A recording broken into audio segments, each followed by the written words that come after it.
মরিচ মরিচ মূলত বাংলাদেশে জুন জুলাই মাসে চাষ করা হয়ে থাকে। এই মরিচের মূল্য বর্তমানে 400 টাকা কিলো, অর্থাৎ 1 কেজি মরিচের দাম 400 টাকা দরে বিক্রি হচ্ছে। তাহলে আপনারা এই মুহূর্তে যদি ঝাল চাষ করে থাকেন, অর্থাৎ মরিচ কিংবা এটি বল্টু মরিচ এক ধরনের, এই বল্টু মরিচ যদি চাষ করে থাকেন তাহলে কিন্তু আপনাদের এই মরিচ গাছে প্রচুর পরিমাণে ফলন হবে এবং মরিচ চাষ করে আপনারা প্রচুর পরিমাণে লাভবান হতে পারবেন। তো এটি একটি মিশ্র চাষ পদ্ধতিতে এই মরিচ চাষগুলো করা হয়েছে। তো এটি মূলত একটি পটলের আবাদি জমি, সেই পটলের আবাদি জমিতেই এই মরিচ গাছগুলো লাগানো হয়েছে। তো এই মরিচে লাগানোর সময় আপনাদেরকে অর্থাৎ এপ্রিল মাসের দিকে আপনারা এই মরিচ চাষগুলো করতে পারেন। তো এপ্রিল মাসের দিকে আপনার মরিচটা যদি লাগাই দেন তাহলে এই জুন জুলাই মাসের দিকে আপনাদের মরিচ গাছে এরকম অবস্থায় ফুল আসা শুরু করে দিবে। তো এই মুহূর্তে যদি আপনারা মরিচের সঠিক মানে ট্রিটমেন্ট যদি নেন তাহলে আপনারা মরিচ 400 টাকা কিলো ধরে কিংবা এরকম এর থেকে কম পরিমাণ অর্থাৎ 300 টাকা এরকম দরে বিক্রি করতে পারবেন। তো এই সময় মরিচের দাম প্রচুর পরিমাণে হয়ে থাকে। এই সময় এই জন্য আপনাদেরকে মরিচ চাষ করার জন্য আমি আপনাদেরকে সাজেস্ট করবো। তো মরিচ চাষের জন্য আপনারা অবশ্যই বল্টু মরিচ জাতের চাষ করবেন, তাহলে বল্টু মরিচের যেহেতু দাম বেশি সেহেতু বল্টু মরিচ চাষ করবেন। এটি হলো একটি বল্টু মরিচ জাতের মরিচ। তো এর পাতাগুলো দেখুন কত লম্বা লম্বা, এক একটা পাতা মূলত পান পাতার মতো। তো এটি যেহেতু এখন জুলাই মাস, সেই সময় সেহেতু প্রচুর পরিমাণে বৃষ্টির পানি হয়ে থাকে আকাশে, সেহেতু এই বৃষ্টির পানিতে প্রচুর পরিমাণে নাইট্রোজেন থাকে। সেই নাইট্রোজেনগুলো মূলত এই মরিচ গাছের পাতা শোষণ করে নিয়ে মরিচ গাছের পাতাগুলো এরকম লম্বা লম্বা বড় আকারে বৃদ্ধি করে থাকে এবং মরিচ গাছকে দ্রুত হারে বর্ধনশীল করে তোলে এই বৃষ্টির পানি। এই সময় যেহেতু বৃষ্টির পানি প্রচুর পরিমাণে হয়ে থাকে সেহেতু মরিচ গাছে তেমন পরিমাণে সার দেওয়ারও প্রয়োজন হয় না, অর্থাৎ বিনা খরচেই বলতে গেলে আপনাদের এই মরিচ গাছগুলো হয়ে যাবে আপনারা যদি এইভাবে মরিচ চাষ করে থাকেন।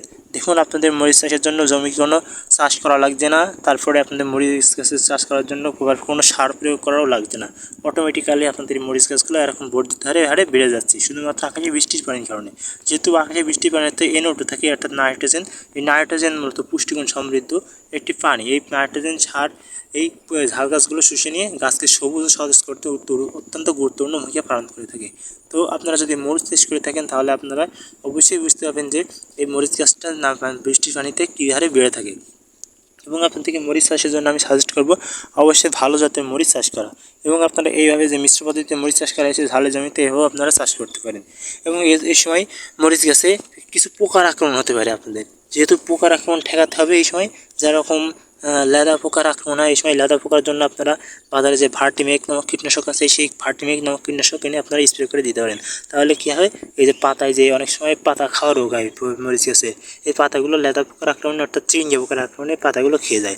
যার কারণে আপনাদেরকে ভার্টিমেক নামক কীটনাশক 100 লিটার পানিতে 2 মুটকি হারে আপনাদেরকে দিতে হবে। এবং এর সাথে আপনারা আরেকটা জিনিস দিতে পারেন, সেটি হলো ক্যারাইটে। এই ক্যারাইটে নামক কীটনাশকটা সাদা জাপ কিন্তু বিভিন্ন ধরনের জাপ পোকা, তারপরে বিভিন্ন ধরনের পোকা, পামরি পোকা, লেদা পোকা, তারপরে বিভিন্ন ধরনের যে পোকার আক্রমণ হয় সেই পোকার আক্রমণ ঠেকাতে মূলত এই ক্যারাইটে নামক কীটনাশকটি গুরুত্বপূর্ণ ভূমিকা পালন করে থাকে।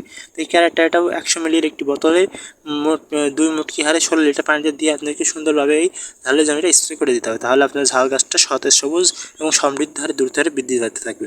এবং এসব পোকামাকড়ের আক্রমণের হাত থেকে আপনাদের মরিচ গাছকে বাঁচাতে হলে এই কীটনাশক আপনাদেরকে সাজেস্ট করলাম। এভাবে যদি আপনার মরিচ চাষ করেন তাহলে আপনার মরিচ গাছে প্রচুর পরিমাণে ফলন হবে।